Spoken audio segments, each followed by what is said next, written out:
Hi guys, आज हम बात करेंगे एक ऐसे न्याय की, एक ऐसा घर जो ना तो किसी रजिस्टर में था और ना ही किसी सरकारी दस्तावेज में। उस घर में ना तो इंटरनेट था, ना ही फोन कॉल की सुविधा। बस उस घर की दीवारें ऊंची ऊंची थी और ना ही तो वहां सीसीटीवी था। उस घर में था एक ऐसा इंसान जिसकी तलाश पूरी दुनिया बेसब्री से कर रहा था। वो इंसान पूरी दुनिया का खून बहाया था। नाम था ओसामा बिन लादेन, 9/11 हमले का मास्टरमाइंड, जिसको 10 सालों से पूरी दुनिया ढूंढ रही थी। वो आज बस एक रात दूर था अपने मौत से। अमेरिका के पूर्व राष्ट्रपति बराक ओबामा एक गुप्त कमरे में बैठे लाइव देख रहे थे, जिसमें ये तय होना था कि दुनिया को न्याय मिलेगी या नहीं। उस कमरे में बैठकर राष्ट्रपति बराक ओबामा ने भगवान से प्रार्थना किया कि आज मेरे सैनिक का रक्षा करना और आज दुनिया को न्याय दिलाना। उसके बाद राष्ट्रपति ओबामा ने ऑर्डर दिया कि ऑपरेशन को शुरू किया जाए। तभी 2 काले हेलीकॉप्टर 23 नेवी सील्ड उड़ान भरते हैं। उस 23 जवान में से चुना गया था हजारों में से एक जवान को। उसको मिलाकर 23 जवान चुना गया था। टारगेट सेट था, लेकिन टारगेट में 1 इंच की चूक भी पूरी ऑपरेशन पर मिट्टी मिला सकता था। जगह थी पाकिस्तान का एबटाबाद। पाकिस्तान को इसकी भनक भी नहीं थी। अमेरिकी एजेंसी ने पाकिस्तान को इसकी कोई खबर नहीं दी थी। 30 मिनट के अंदर टारगेट को कंप्लीट करना था, मिशन को खत्म करना था, ओसामा बिन लादेन को मारना था और वही 30 मिनट के अंदर उसको वहां से वापस भी आना था। पहला हेलीकॉप्टर कंपाउंड में उतरने की कोशिश करता है, लेकिन अचानक अपना संतुलन खो देता है और दीवार से जाकर टकरा जाता है और पहला हेलीकॉप्टर क्रैश हो जाता है।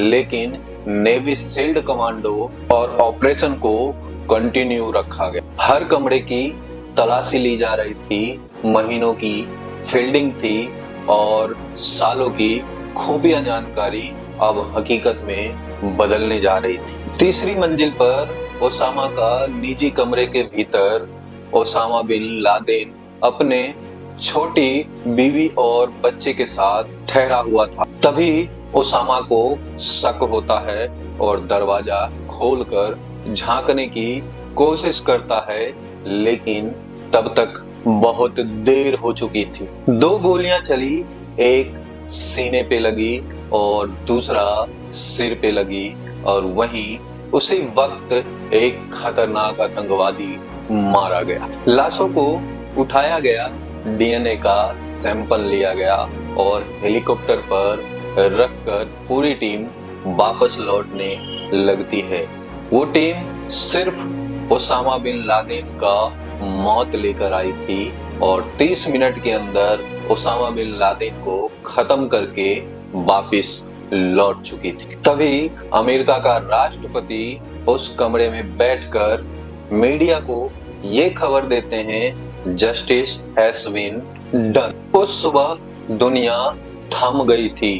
पूरी दुनिया का न्यूज, अखबार एक ही खबर दिखा रही थी, ओसामा बिन लादेन मारा गया। ओसामा बिन लादेन का शव को शिप पर ले जाया गया, बीच समंदर में उसे फेंक दिया गया, इसलिए ताकि लोग उसका पूजा ना कर सकें, पाकिस्तानी उसका पूजा ना कर सकें और ना ही उसकी कोई कहानी बचे, ताकि कल को बच्चों को ये ना बताया जाए कि एक ओसामा बिन लादेन भी था। जिस इंसान ने हजारों लोगों की जान ली थी, उसकी मौत सिर्फ 2 गोली से खत्म हो गई थी।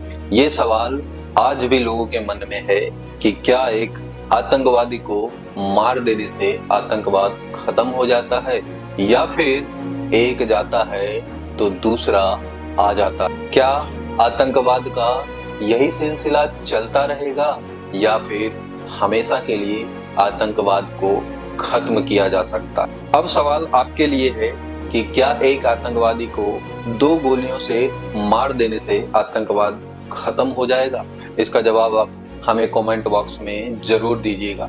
लेकिन यहाँ पे सोचने वाली बात ये है और हमें सोचने पर ये मजबूर करती है कि जिस अमेरिका ने वही आतंकवाद को एक समय ओसामा बिन लादेन को उसने पाला पोसा और बड़ा किया, कल को वही आतंकवादी 9/11 जैसे हमले करवाते हैं तो वही अमेरिका उसको मारने जुट जाता है। क्या ये कहीं से भी सही लगता है?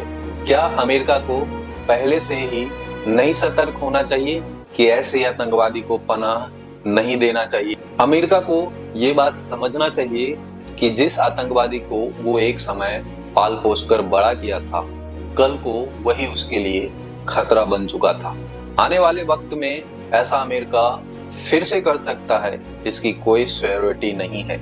आपका इस पर क्या मानना है हमें कमेंट बॉक्स में जरूर बताइएगा। अगर हमारी वीडियो आपको पसंद आई हो तो हमारे चैनल को लाइक और सब्सक्राइब जरूर कीजिएगा। फिर मिलते हैं नेक्स्ट वीडियो में एक ऐसे ही नई रोमांचक कहानी के साथ। तब तक के लिए जय हिंद।